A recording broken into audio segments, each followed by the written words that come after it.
नहीं किसी से भीख मांगते, नहीं किसी से भीख मांगते। धन्यवाद साथियों। आज अनुसूचित क्षेत्र आरक्षण मोर्चा की महारैली में उपस्थित आदिवासी समाज के जागरूक युवा साथी, वडील जनप्रतिनिधि, यहाँ पर बधाई हुई हमारी बहनों को बहुत बहुत धन्यवाद कि आपको हमारे आने वाली पीढ़ी की चिंता है। आपको हमारे अधिकारों के साथ जो छेड़छाड़ी हो रही है उसकी चिंता है। साथियों, ये आरक्षण हमें भूख में नहीं मिला। इस देश की आजादी में सबसे बड़ा योगदान हमारे आदिवासी भाइयों ने दिया था और सबसे ज्यादा कुर्बानी भी आदिवासियों ने दी थी। 70% आदिवासी मरे थे देश की आजादी में, पर आज भी उनको शहीदों का दर्जा भी दिया। तब से शोषण हो रहा है। जब तक सुन रहेंगे हम लोग, अब समय आ गया है, एक आंख से सुनना है, एक आंख से जगना है। साथियों, ये स्थिति क्यों पैदा हो? हम लोगों ने हमारे ही जनप्रतिनिधियों को चुन चुन के लोकसभा और विधानसभा में भेजा, तो उन्होंने उसकी बातें मानी। संविधान के साथ जब छेड़छाड़ी हो रही थी, हमारे आरक्षण के साथ जब विसंगतियां पैदा हो रही थी, तो वो लोग चुप क्यों थे? हमें समझना पड़ेगा। हमने भी कांग्रेस बीजेपी को वोट दे के लोकसभा विधानसभा जनप्रतिनिधियों को देखा, लोगों ने पैरवी नहीं की। हमारे बच्चों के बारे में नहीं सोचा, हमारे आरक्षण के बारे में नहीं सोचा, हमारे जमीन जंगल के बारे में नहीं सोचा।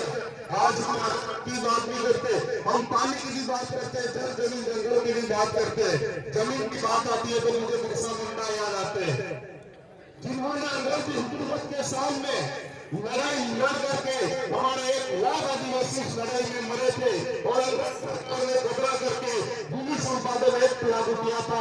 और उसी एक्ट के खातिर आज हम इस देश की जमीन के मालिक हैं। साथियों, बिरसा मुंडा करना पड़ेगा। अब तो अपना जन जागरूकता आगे बढ़ गया है, तो हर घर में बिरसा मुंडा है, हर घर में टांटा भील है। मैं आपको कहना चाह रहा हूं, यह हमें समाज में हमारे हर गली मोहल्ले में जाना है। हमारे जो भाई समझ नहीं रहे, हमारे जो युवा समझ नहीं रहे, उनके पास जाके बैठो, उनके साथ सामाजिक वार्तालाप करो, उनके जो आरक्षण की व्यवस्था वो समझाओ। और आने वाले समय में हमारे सामने कैसी परिस्थिति आने वाली है, ये भी समझाना पड़ेगा। मैं ज्यादा नहीं कहूंगा, और लास्ट में ये कहना चाहूंगा कि हम उठाएंगे तीर नहीं, हम कलम उठाएंगे तीर नहीं, पर छेड़े आरक्षण को तो हम चुप्पी नहीं। ये जो चिंगारी लगी है वो बुझेगी नहीं, और हमारी ये वो छुटेगी नहीं। साथियों, हमारे भी एक साथी कह रहे थे, हमारे साथी बाबू दादा, तो सर पर झूठी नहीं देती, वो समय भी आएगा तो उनको सर भी खुदाना पड़ेगा।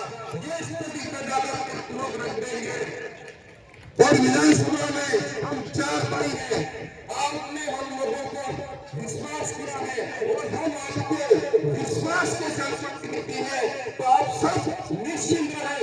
जब पास होगी हम लोग आप सबकी जय जय भारत, जय भीम, जय संविधान।